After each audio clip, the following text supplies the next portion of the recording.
गणपतीपुळे ग्रामपंचायतीच्या कार्यक्षेत्रात अनेक लोक उपजीविकेसाठी छोटे मोठे व्यवसाय करत असतात। शरद मयेकर आणि आदिती शरद मयेकर हे दाम्पत्य गेली 20 वर्ष शहाळी विक्रीचा व्यवसाय करत आहेत। त्यांनी अनेक लोकांचे जीव वाचवलेत। अशा शरद मयेकर यांना ऐन हंगामाच्या वेळी शहाळी विक्री दुकान बंद करण्याच्या सूचना देण्यात आल्या। त्यामुळे आदिती शरद मयेकर यांनी आपल्या पतीसह दुसरा कोणताच व्यवसाय नसल्याने व घरची गरीब परिस्थिती असल्याने अन्यायाविरोधात आमरण उपोषण सुरू केले। उद्या त्यांनी आत्मदहन करण्याचा इशाराही दिला आहे। आम्ही माझे मिस्टर आणि मी ग्रामपंचायतचं बीच आहे गणपतीपुळेचं बीच आहे तिथे आम्ही गेले 21 वर्ष शहाळ्या विकायचा धंदा करतो। जसे सगळेजण कर भरतात तो कसला कर ही पंचायत घेते आम्हाला माहीत नाही, पण आम्ही आपल्या अनाडे आहोत। आम्हाला एवढं काय ज्ञान नाही इकडचं, तर आम्ही तो भरतो। तरी पण यांचा काय प्रॉब्लेम आहे ते आम्हाला माहीत नाही। आणि गेले 2-3 वर्षापासून सरपंच आणि ग्रामसेवक आम्हाला छळतात आणि आमचं दुकान काढून घेतात बरोबर सीझनच्या टायमाला। बल्कि हा धंदा फक्त 7च महिने चालतो, त्याच्यातून आम्हाला 5 महिने त्रास देतात। गेल्या वर्षी पण तसंच केलं, 2च महिने आम्ही धंदा चालतो। जोपर्यंत कलेक्टर साहेब ऑर्डर देत नाही त्यांना सांगून तोपर्यंत आम्ही पैसे सोडणार नाही। आणि 5 दिवसाचा आदेश दिलाय कलेक्टर साहेबांनी, काही गडबड करायची नाही।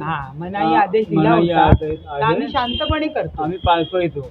पण आम्हाला इकडचे जे ग्रामसेवक आहेत प्रवीण चौधरी, जे इथून यवतमाळवरून इथे आले आणि एवढ्याशा वेळात त्यांनी इकडचे लोक त्यांचं आयुष्य गेलं, त्यांच्याकडे काहीच नाही, पण यवतमाळवरून येऊन ह्या माणसाने एवढी प्रॉपर्टी कशी इस्टॅब्लिश केली याचं आम्हाला लेखी उत्तर पाहिजे आणि प्रवीण चौधरीची कसून चौकशी झाली पाहिजे।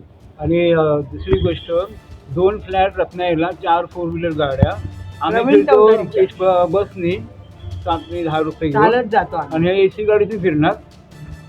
काय करतो प्रवीण चौधरी ते राहून, आणि बदली तर झाली आणि फटाक्कन आले 4-4 दिवशी परत आले पुन्हा। हे कोणाचा वरदहस्त आहे? यांच्या डोक्यावर कोणाचा वरदहस्त आहे? सरपंच कल्पना पकै आणि प्रवीण चौधरी यांच्या डोक्यावर कोणाचा वरदहस्त आहे? आणि आमच्यासारख्या गरीबाला काय त्रास देतात? आमच्या घरी जाऊन बघा, राशन आहे का? आमच्या घरी काय आहे का बघा, खाण्याचे पदार्थ आहे का? चेक करा, आम्ही इथे बसलो, आमचं घर उघडं आहे, दरवाजा टाळं पण नाही। आयकर विभागाला सांगा तुम्ही, हे बघा रोज वाचून आजपर्यंत 40 लोकांना वाचवलंय मी। बिचारा जीवाची पर्वा न करता डायरेक्ट उडी मारतो। संसार 40 लोकांचं वाचवलंय, काय करायचं? हे साधं फुल नाही देत वाचवलं तरी। आणि त्या दिवशी यांचे सिक्युरिटी नव्हते, यांचे लाईफगार्ड नव्हते, पण मी जाऊन वाचवलं। 11 वाजता आतमध्ये गेलो आणि 2:30 वाजता बाहेर आलो। कोण देणार? साधं फुल नाही देऊ शकत, साधी चहा। कोण बघायला तरी आलं का बाबा ही पाण्याची बॉटल घे म्हणून?